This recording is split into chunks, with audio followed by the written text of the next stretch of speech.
Приветствую вас, коллеги! Меня зовут Дмитрий Волков, и я автор канала «Уроки веб-дизайна». На канале собрано множество авторских уроков по дизайну во всех его ипостасях.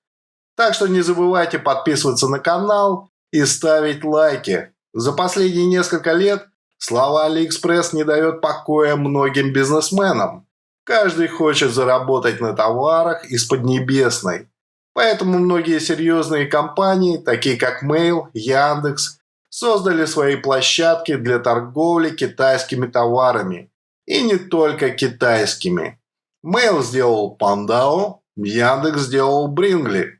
К ним же присоединились другие компании, выпустив такие маркетплейсы, как Joom и Alabom. Вот над последним мы и поработаем. В этом уроке мы создадим наш вариант главной страницы маркетплейса Alabom. Вернее, в этом уроке мы сделаем основу, а в следующем внесем изменения, дабы был он красоты неописуемый. Так как исходная запись моего творчества занимает 2 часа, и многие действия там повторяются, то я сделаю монтаж и покажу вам основные этапы. Давайте приступим. Как видите, дизайн я создаю в Figma, и в ходе работы вы поймете почему. Грамотные дизайнеры начинают работать над проектом с сеток, линеек и колонок. Как видите, они у меня есть, но их мы посмотрим позже. Я решил начать с базовых элементов. Вообще все элементы, которыми я буду пользоваться в ходе работы, я размещаю на холсте ресурсов. Там у меня лежат некоторые иконки, логотип, и появится все, что мне будет нужно. На первом шаге мне нужно определиться с основным шрифтом, его размером и параграфом. Основной шрифт у меня робота, базовый размер 14 пикселей, высота строки 24 пикселя, отступ параграфа равен 12 пикселям. Почему такой мелкий шрифт, спросите вы, а я вам отвечу, что за последние 5 лет особо ничего не изменилось. Большинство людей продолжает сидеть на дешевых мониторах и ноутбуках. У них диагонали экранов большие, а разрешения маленькие. Верьте мне. Обратили внимание, что отступ параграфа у меня в 2 раза меньше, чем высота строки? Именно так правильно. Кто делает отступ равным высоте строки, настрадается с заголовками. Нам нужно посчитать размеры заголовков от H1 до H6. В рабочем пространстве у меня лежит подсказка, как рассчитать размеры заголовков, чтобы они подходили размеру вашего базового шрифта. И еще немаловажный момент.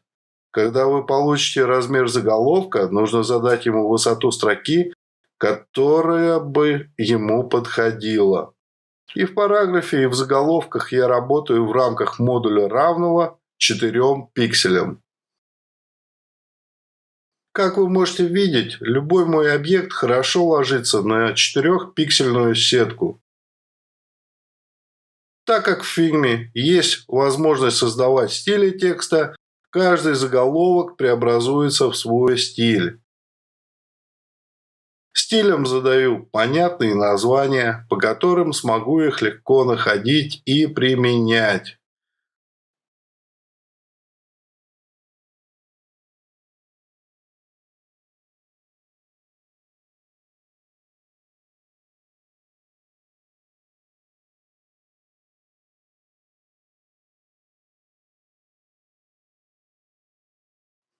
Следующим шагом я должен проверить, как мои заголовки сочетаются с параграфами. Для этого я, учитывая отступы, расставляю заголовки и текст. Между ними вы видите красные квадраты. Это отступы, которыми я буду пользоваться в работе. Сверху заголовка 24 пикселя, снизу 12 пикселей. Тем самым заголовок у меня будет ближе к своему тексту, что достаточно неплохо с точки зрения типографики. Все получилось достаточно неплохо.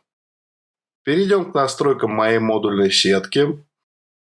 Figma в рамках одной монтажной области дает возможность создавать огромное количество разных сеток.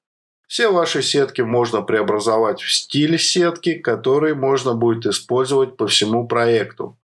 Моя сетка сделана так, чтобы укладываться в модуль, равный 4 пикселям.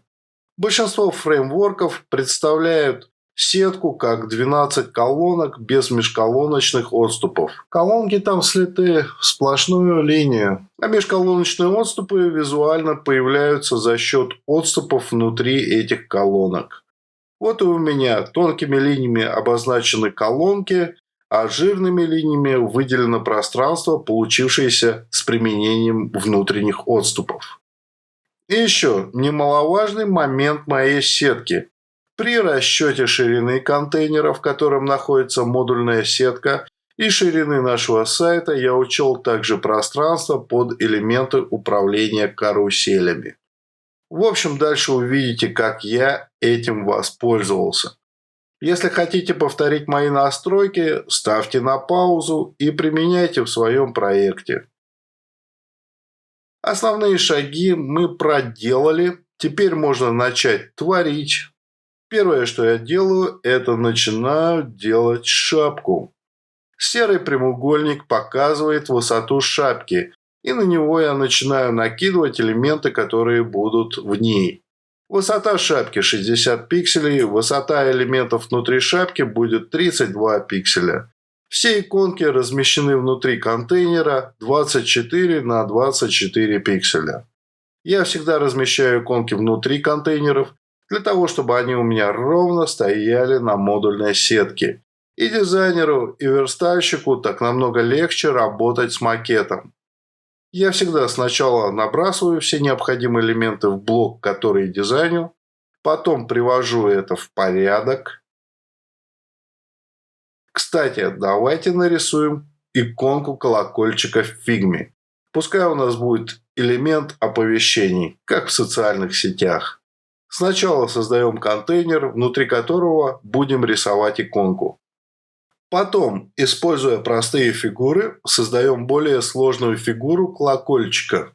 После того, как иконка нарисована, не забудьте кликнуть на ней правой кнопкой мышки и выбрать команду Outline Stroke. Эта команда преобразует обводки в кривые, а также применяет операции по работе с фигурами. Наведя красоту и великолепный пиксель на нашу шапку, я считаю, что в данный момент с ней все хорошо. И, соответственно, превращаю ее в компонент и перетаскиваю в монтажную область ресурсов. Далее на сайте Alabom есть два баннера, которые мы скопируем и разместим. Давайте подгоним размеры баннеров под нашу модульную сетку. Как вы видите, я использую отступ 24 пикселя, который задал на первом шаге. На протяжении всего проекта я буду стараться, чтобы разнообразия отступов не было. Иначе, когда проект разрастется, все участники процесса запутаются, да и забудут где что. Баннеры воткнул на их место, да будут счастливы боги маркетинга. Далее нам надо сформировать первую строчку товаров. Сделаем подборку товаров с каруселью. Но перед этим возьмем наш заголовок H1 и разместим на холсте. Название придумаем позже. А сейчас самый важный момент. Это момент создания компонента карточки товара. Карточка товара в максимальной своей комплектации будет состоять из картинки, цены на товар, рейтинга, названия, старой цены на товар и размера скидки. Нам нужна именно максимальная комплектация, так как компоненты Figma позволяют включать и отключать дочерних элементов ненужные слои. Из текстового слоя цены и старой цены я создаю стиль текста, мало ли, где он будет еще использоваться, а также назначаю цветовой стиль.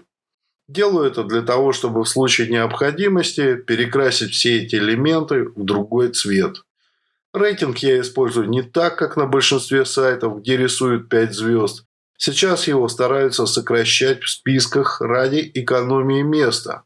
А карточки у нас не очень широкие, поэтому мы его сократили до одной звезды и текстового значения. Название делаем мелким шрифтом по причине того, что большинство названий китайских товаров вызывает ужас. Ну и без названия нельзя. Получившуюся карточку я проверяю на вместительность. К примеру, смотрю, что будет, если цена и скидка будет большая. Влезут ли в строчку? Когда основной костяк карточки собран, я делаю эффект наведения. В моем случае это будет плашка с тенью. Подведем итог работы над карточкой. У нас появились все элементы, которые нам необходимы в карточке. Поэтому, выделив их, создаем компонент, который также переместим в область ресурсов. Далее дублируем получившуюся карточку несколько раз, нажимая комбинацию клавиш Ctrl+D. И получаем сформированную подборку. Сделаем ее каруселью, добавив стрелки листать влево и вправо. Первый блок готов, нам нужно еще 3 блока карусели и 1 блок с подгрузкой товаров по кнопке. Продублируем несколько раз наш блок. В последнем дубликате уберем стрелки, так как этот блок будет подгружаемым. В подгружаемом блоке будут 4 строки, поэтому одну строку дублируем еще 3 раза. И в конце добавляем кнопку «Показать еще». Первая версия главной нашего магазина готова. Но ей не хватает разнообразного контента, чтобы она заиграла красками. Поэтому начинаем сохранять пачку изображений с настоящего сайта Alabom.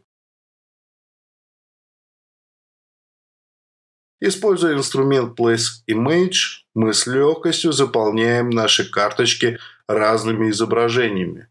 По-хорошему надо брать еще названия и реальные цены со скидками, чтобы работать полностью с реальным контентом. Тогда могут всплывать косяки интерфейса, которые можно поправить на этапе дизайна, а не городить огород, когда уже все сверстано и готово к релизу. Напоследок я еще решил добавить индикатор сообщений на колокольчик и разместил кружок в компоненте колокольчика. Тем самым он обновился в шапке сайта. И завершающим шагом нашей работы над главной интернет-магазина стал подвал. Подвал бедный по количеству информации, но самое главное там есть частые вопросы и почта, куда писать. На этом сегодня нашу работу закончим. Как видите, используя почти все возможности Figma, можно достаточно быстро нарисовать главную страницу и иконки для нее. В заключение хочу спросить о том, как вам формат урока. Напишите в комментариях, нравится ли вам выжимка из работы или записывать многочасовые видео, разбитые на части со всеми подробностями. Не забудьте поставить лайк видео и подписаться на канал. Это помогает продвигать мой контент на YouTube и делать его более качественно. На этом все. До скорых встреч!